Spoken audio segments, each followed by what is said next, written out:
Good evening, everybody. Thanks for tuning in to my TV. Make sure you hit that like and subscribe button for brand new content. This your boy Gold Mouth Shorty. Let me get straight down to business. Today we finna talk about the Geechee Boys. Now, a lot of y'all ain't never heard of the Geechee Boys, but they was an organization, a gang that was brought down in the early 2000s. They had a reign from like 1998 all the way to the late 2000s before all of them was put away in prison and they crime sprees stretch all the way to Charlotte, North Carolina, Savannah, and Jacksonville, Florida. And the Geechee Boys, they really some African descendants that were slaves, and they ate a lot of rice.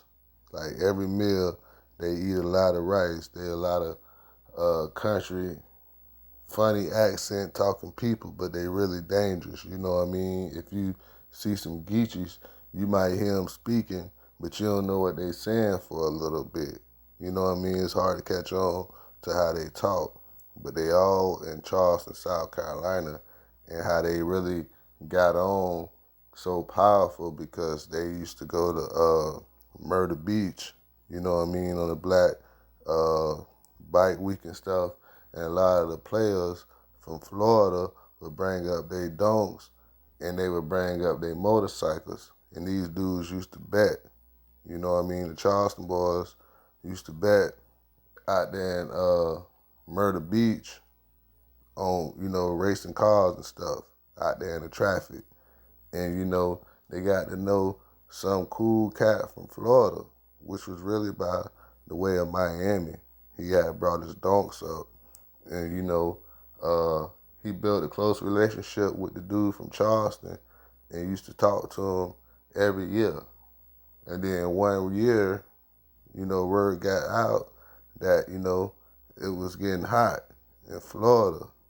This was around 96. And, the Florida nigga needed a place to drop some birds off. So the Geechee boy was like, man, bring that shit up here to Charleston.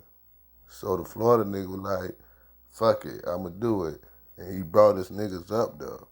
But it was so many mosquitoes, the police was so racist, they didn't really get along with people in the town. They couldn't get used to the food, so they stopped coming out there. And they just started sending the bricks up to Charleston. And, all the cats that was Geechee, they started making money. Because they used to just sit around, play dominoes, drink moonshine, and sit up under the crab tree. And, now they started selling a little dope, selling a little powder, and it started swinging. Because these was old cool niggas. These niggas in their 40s. But how you can tell it was a real Geechee boy, he'll have like 8 bracelets on each arm, left side and the right side. And he have all his hands full up with rings, even his thumbs. Be full up, be 10, he had 10 bracelets and 10 rings on his hand. And they'll have some gold teeth in the front, 2 gold teeth. And that's how you'll know this nigga was a Geechee boy.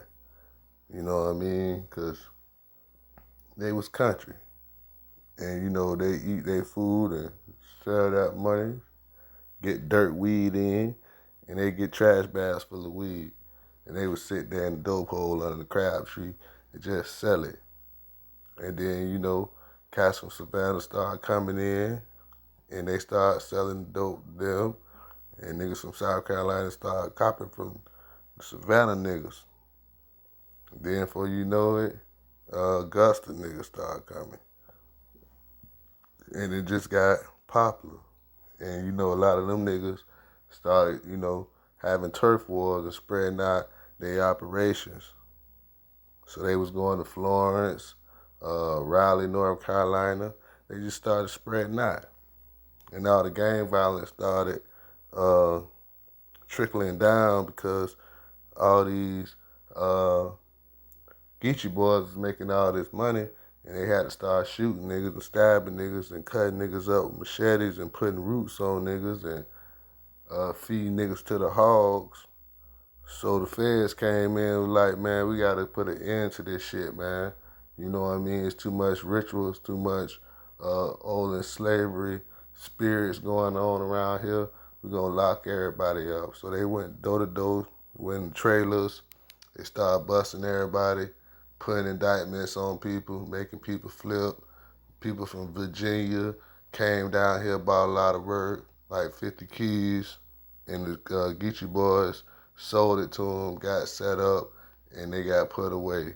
Peace of mind.